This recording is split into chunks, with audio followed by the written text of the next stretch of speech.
En clair, j'ai mis au point un système.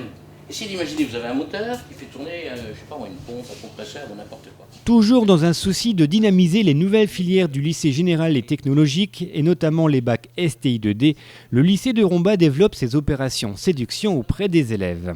Dernièrement, une classe de seconde ayant choisi l'option de création et innovation technologique et sciences de l'ingénieur s'est retrouvée en face de Jean-Marc Badjo.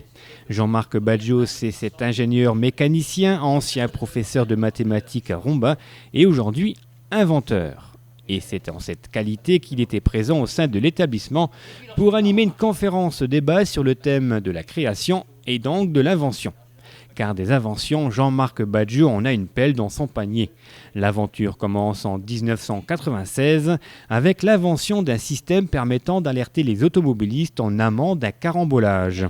Aujourd'hui spécialisé dans les systèmes d'engrenage, il invente ou développe des mécanismes pour rendre possible l'impossible. Monter des pentes en fauteuil roulant, démarrer avec une facilité déconcertante en vélo et plus insolite encore, cuire à la perfection un œuf à la coque ou encore garder une boisson gazeuse encore pétillante plusieurs jours après l'ouverture de la bouteille. Donc, en fait, ce qu'il faut se breveter, c'est la partie innovante de l'histoire, à savoir, et il l'a dit presque comme je l'ai dit. Des inventions et surtout une expérience que les élèves ont bu comme du petit lait. Intéressant, passionnant, on se laisse vite prendre par le dynamisme de cet inventeur, par ce passionné des technologies qui, 15 ans après sa première invention, n'est pas prêt de s'arrêter. Quelles sont les difficultés pour breveter une expérience? Quels sont les risques financiers? Les conflits avec les grosses entreprises? Autant de questions abordées sans tabou par les élèves, mais surtout par l'inventeur.